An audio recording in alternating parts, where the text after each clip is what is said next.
Hi guys, it's Mary. Welcome back. Spoiler alert. I do want to say, if you have not seen the Elvis movie and you want to, this video I am talking about actual scenes and things that went on in that movie while I'm putting on my makeup. So if you've not seen it yet, you don't want to hear about this, then probably this ain't the video for you. If that's okay with you, here we go. So what have you guys been up to? I've been up to the same stuff as always, except I did watch a couple of movies. One of them we are not going to discuss. Not here. Anyway, I don't know. I'm so mad over this movie I didn't even finish it. The new movie on Netflix, Blonde, about Marilyn Monroe. No. I mean, I turned it off. I was so mad. If Shy Guy will let me get by with it, I'd cancel Netflix over this. Okay, so before I get into things that might sound negative or whatever, I do want to say that I enjoyed this movie. The Elvis one. I enjoyed it the first time around, and then I bought it, and I've seen it a couple more times since then. I didn't want to see the movie. I was with my mother, who says she won't see the movie. When I saw pictures of Austin Butler, I thought, okay, I'm not going to watch that movie because he doesn't look a thing like Elvis. My aunt is not as big a nut of Elvis as my mom and dad were, but pretty close. She watched it and liked it. So then I'm like, if she liked it, then, you know, maybe I will too. So anyway, it came on HBO Max, and so I gave it a shot. This is all set from the Colonel's, Colonel Tom Parker. It's from his point of view. And Tom Hanks is playing Colonel Tom Parker. Now, I do want to jump in here and say, until I watched the movie, I, along with probably a lot of people in the world, didn't like Tom Parker at all.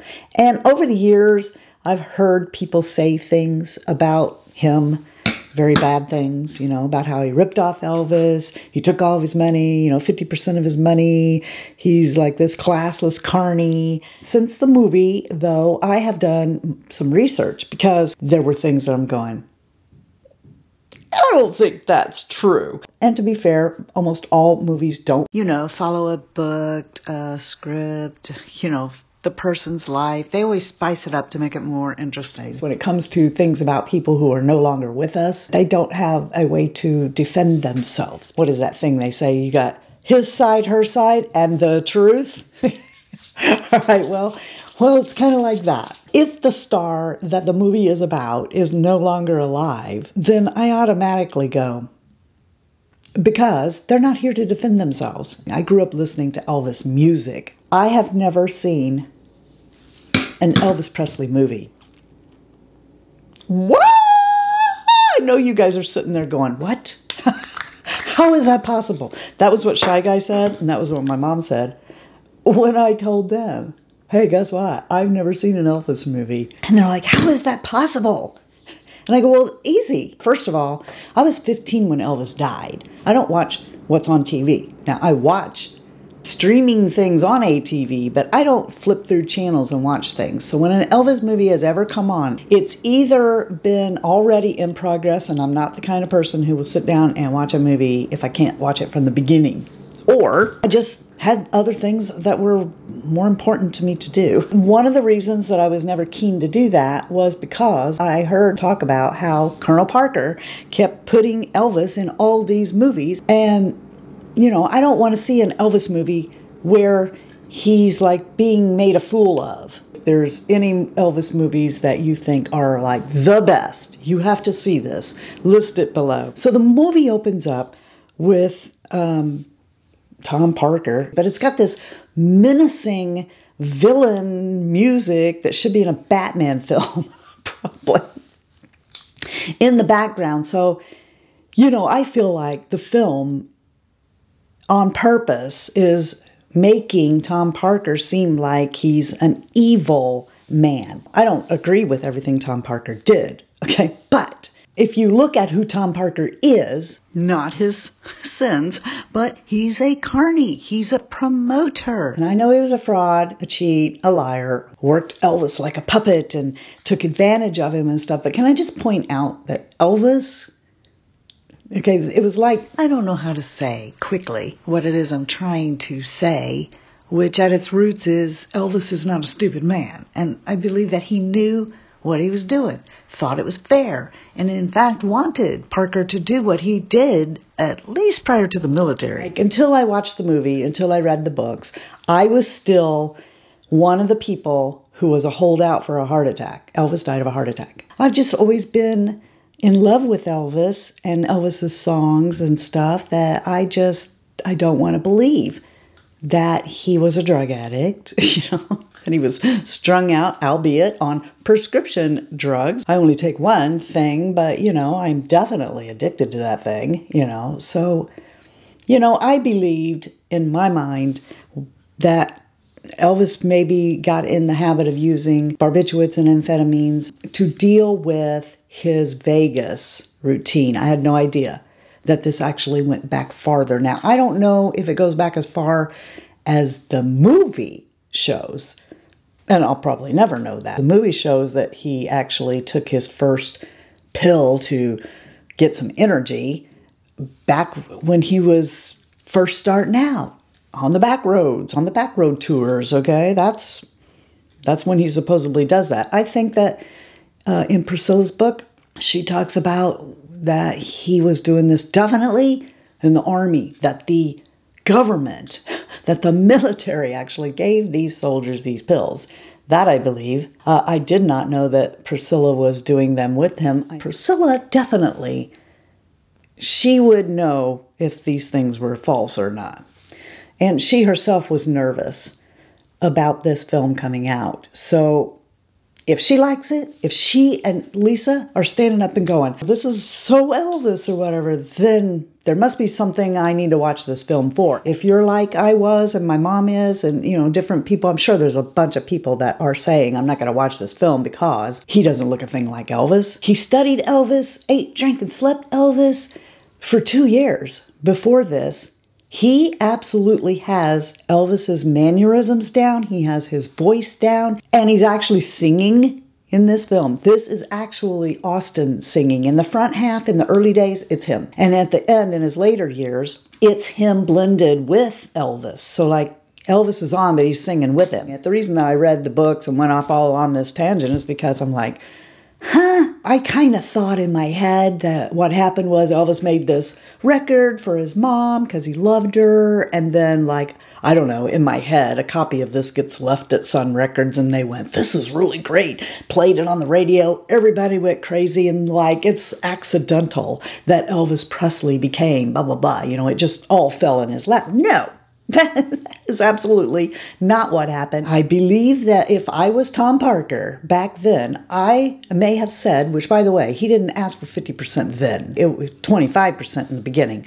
But if I gave up everybody to manage one person, he gave up people that he managed, like Eddie Arnold and Hank Snow, to go solo with Elvis. In particular, if I thought that this was something that may go away in a few years, I would have asked for 25% as well. I just want to say that I don't believe that Tom Parker was as horrible as this movie portrays him. I mean, even Tom Hanks was surprised when talking with Priscilla about him to find out that they loved him. They thought of him as family. And my wife ran into Priscilla Presley. Okay. That we know from a number of functions in Los Angeles. And she came over to dinner. And I was expecting to hear stories about the distrust she had for Colonel Tom Parker over these many years. And she said, no, he was a wonderful man, and I wish he was alive today. He took really great care of us. Anyway, so there was just too many things all through the movie that even a novice like me was looking at and going, huh? The thing that started it all, I think, was when he started singing Trouble on the stage that I knew he couldn't. I'm like, I don't think that song was out yet. Not only wasn't it out, it wasn't written for 2 more years. So no way could it be possible for him to sing Trouble at that particular point. So, I looked this up to verify it. And then it hits me what Baz is doing. So basically, if you think about this, he's got 2.5 hours to tell you 3 decades worth of information. So it's really, if you think about it, kind of crafty how he, even though it's not true, he couldn't have sang Trouble then. It makes sense in an entertainment movie to plug Trouble in right in that part of the movie. And another one was right at the very beginning when they're showing Elvis as a child, which, by the way, I think they did a wonderful job getting this little boy who looks similar to Elvis when he was young. So in this, they show him and his friends, and, you know, little Elvis is looking at comic book. He likes Captain Marvel Jr. He's going to grow up and he's going to do this. And so here they are in this one spot, and they're like looking at a comic book and blah, blah, blah. And then they get up and they run over to this shack that's a few feet away, and they're like listening to black rhythm and bluesy kind of, you know, it's, and I forget what the song is. Whatever the song is, it's a song that he later recorded. What they're attempting to do is show you in the least amount of time possible and get in your head what Elvis's dreams are, where the roots of his music are born, where his love for gospel music comes from, and also where he gets these jerking, dancing motions that his mom and dad think nothing about at all, but the rest of the world finds is suggestive, you know, where all these things come from. That's what they're doing in a very short amount of time. It's really kind of brilliant the way he has put this together. So what you know is that Elvis has come from a very poor background. Elvis wants to be a superhero. This comes from Elvis's own mouth. When I was a child, ladies and gentlemen, I was a dreamer. And I read comic books and I was the hero of the comic book. I saw movies and I was the hero in the movie. So every dream that I ever dreamed has come true 100 times. You're getting to know that. You're getting to see how he has taken this black music and made it his own, and where he gets his dance moves and, you know, his love of gospel and the things that we all know about Elvis, he's showing you in a very short, very fast paced so that we can move on. As entertainment, this movie is fantastic. I love this movie, but there are some things like the thunderbolt that little Elvis is wearing around. I do not think that Elvis cut out a great big lightning bolt, which can have two things. It can be the TCB, that's where that came from, you know, thing that Elvis wore around his neck in the 70s, taking care of business in a flash. Okay, it could be they're making reference to how he wants to be like Captain Marvel Jr. I do not think Elvis was running around as a child with a great big thunderbolt, but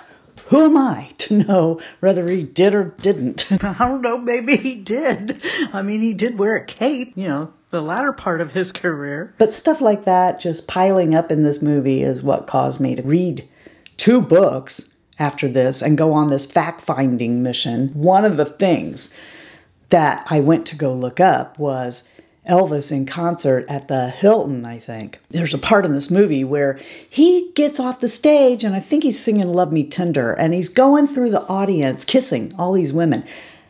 And I'm like, you know, no, he did not. He did not do, yes, he did do that.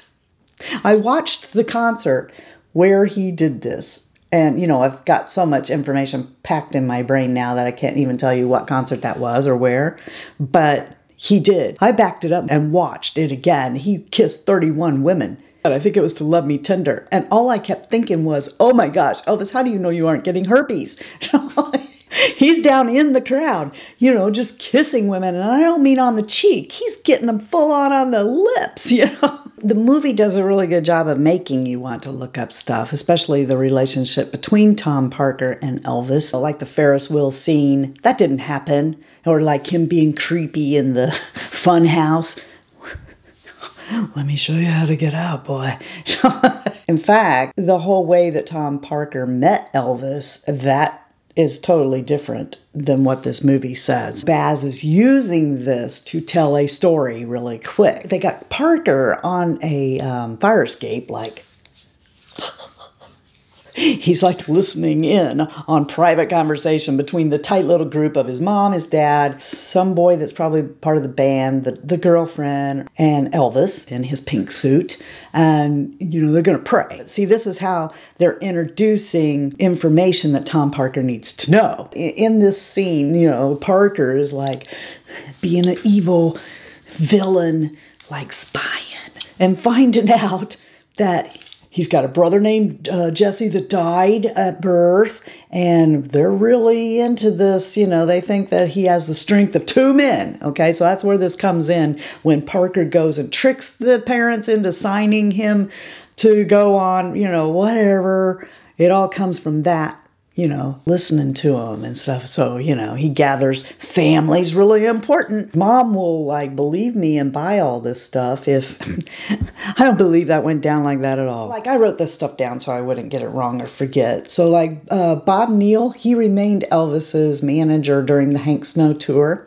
And it wasn't until 55 that Parker became special advisor. He didn't become his official manager until the next year. Because there's a scene in there where they show the ever-plotting Parker with his creepy clown cane. And he's like looking at Elvis and plotting out his future, I reckon. And they zoom in and show this carnival billboard thing behind him that says geek on it. And I didn't know that that term geek in the carnival means the act that will bring people in, you know, just really make them part with their money, but it's not something that they're supposed to be enjoying, at least not publicly, like, I don't know, biting the heads off bats. That's something that, you know, you may be so curious about that you pay money to see it, but you don't want people to know, right? That's why they're showing that sign behind him that says geek, is they're letting you know that when Tom Parker sees Elvis, he knows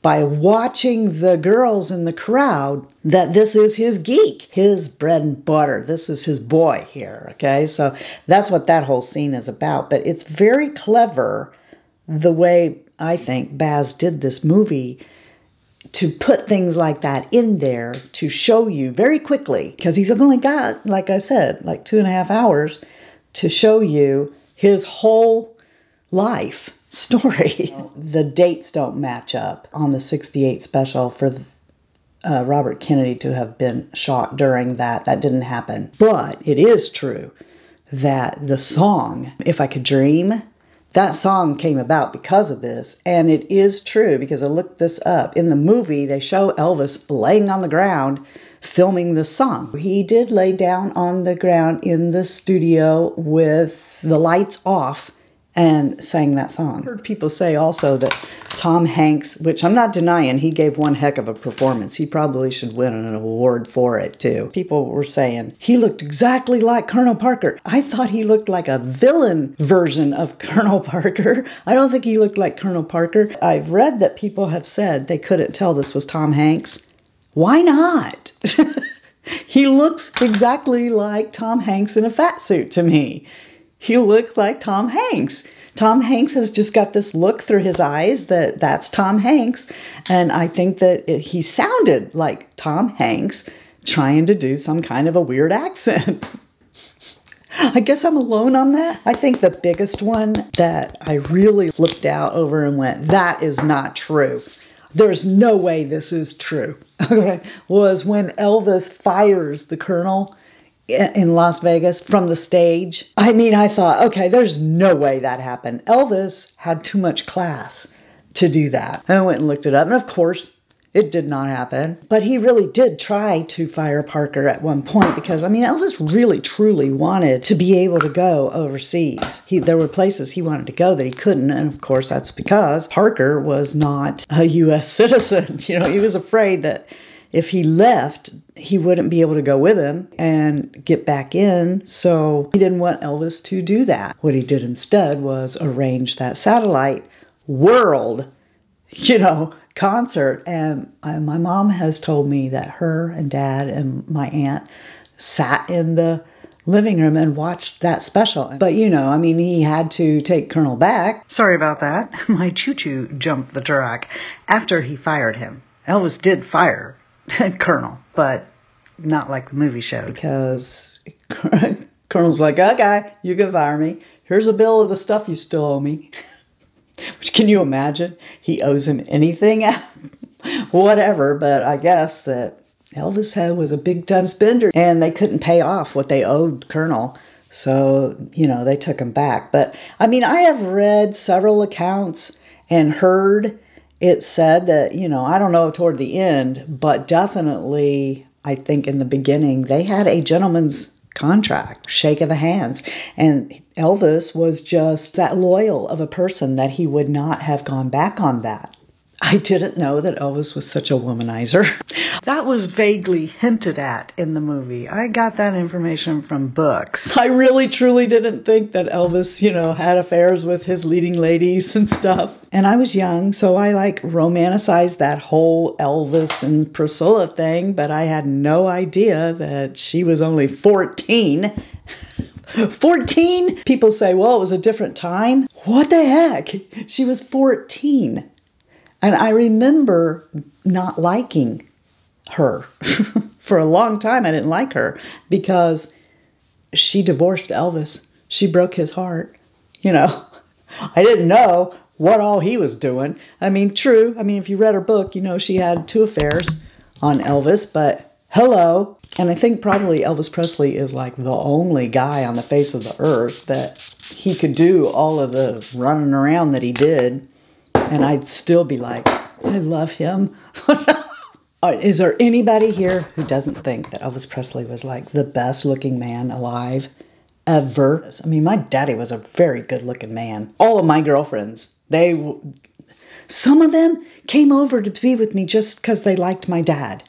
How creepy is that? He loved Elvis. He was a Elvis Presley fan just as much as my mother was. And like Elvis, my dad had this grin. I miss it so much. A mischievous kind of grin that you just instantly loved. I miss looking up or over at my dad and getting that look. He had this smile and his eyes would be dancing with, not in the same way as Elvis, okay, but a mischievous, fun, I don't know how to describe it, but my dad had that too. Also, my dad was such an Elvis fan, and because of this thing that happened once between us over the internet, dial-up, and not being able to get through to me, that's a story in itself.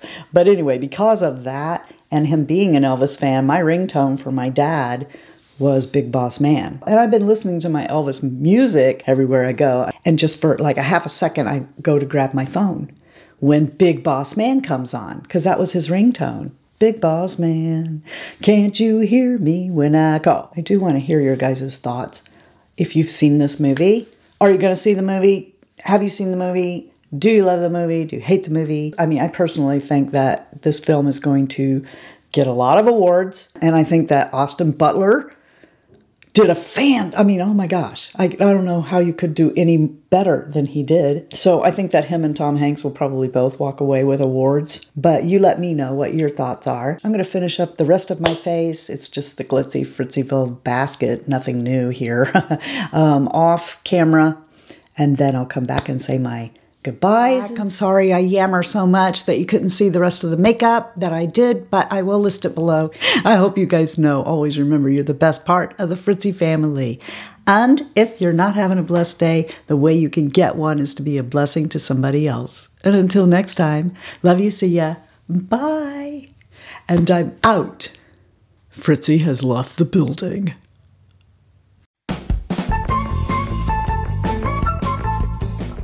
Dun dun dun dun dun dun dun dun dun dun dun dun dun. So baby, let me be your cuddly little lamb. Put me up around your neck and kiss pimples off your face. Oh, let me be your little lamb. Did not like Tom Parker, okay? Hey, Peter! You're making me mad. You're getting me all shook up. Yeah, stay in focus. Peter! Come on, don't be cruel to me who's trying to tape. Don't be cruel. Crawfish. Crawfish. I don't know why I would attempt that. Those two went together like peanut butter and jelly. Peanut butter, and jelly. I feel like Elvis should have sang that song. Peanut butter, and jelly. Thank you very much. I do not know why I keep doing this one shadow just over and over here. I really need to move on, don't I? Yeah, but I seem to be caught in a trap. If you're looking for trouble, dun dun dun dun, you came to the right place. Big Boss Man, can't you hear me when I call? Yeah, pick up that phone, little girl. You're the devil in disguise. Oh yes, no you aren't. I'm sorry. That is not true. You're not the devil. I love you guys so much. So much that I can't help falling in love with you.